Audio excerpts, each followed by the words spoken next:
Okay, here's my basic test setup to demonstrate specifically third order intermodulation distortion. I've got two signal generators. The first one is set at 60 hertz.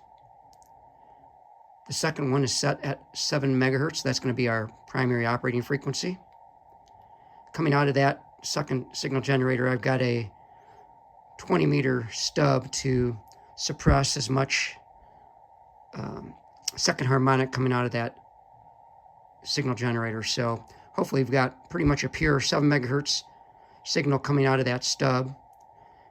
Both of those signal generators are going to a combiner, an Owens combiner.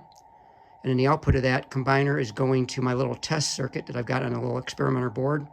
And I'll show the schematic here shortly. And then I've got my SDR receiver connected to a tuned loop just to receive signal off the air. This is my test circuit, and I'll show you the schematic here. I've got, as I said, the 60 hertz signal generator and then the 7 megahertz signal generator, both coming into the combiner box. And as I said, I had a 14 megahertz stub here to suppress as much 14 megahertz harmonic coming out of the signal generator as possible. So the 60 and 7 megahertz, 60 hertz and 7 megahertz signal are combined, and they come out to my test circuit. My test circuit consists of a diode that acts as a simple half-wave rectifier with this 100 microfarad filter capacitor, and then the load is just a 1K resistor.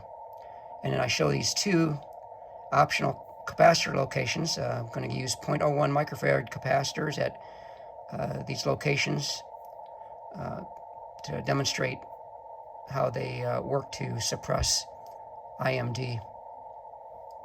Okay, in my first example, I'm not going to have either of these optional capacitors populated. And you can see what's happening is we've got a lot of intermodulation distortion products being generated up on 14 megahertz. I'll then go ahead and put this capacitor in the circuit, which will be across the diode. And you can see what happens. The intermodulation distortion products disappear.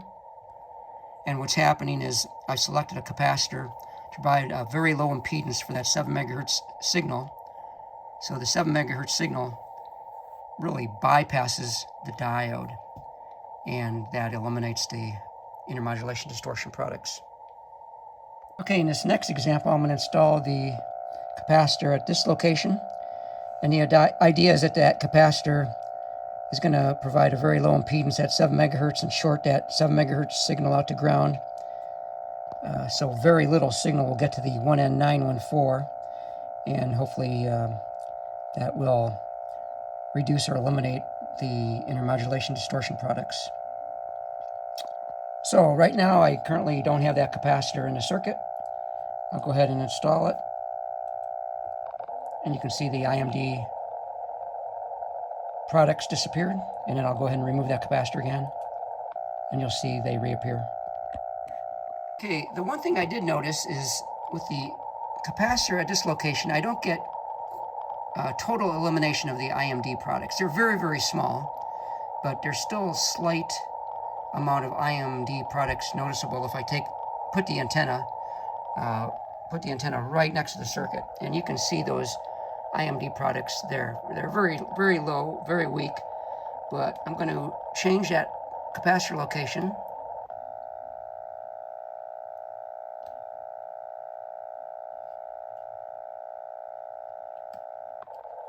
Okay, I've changed the capacitor location. You can see nothing there, and that's with the capacitor located across the diode.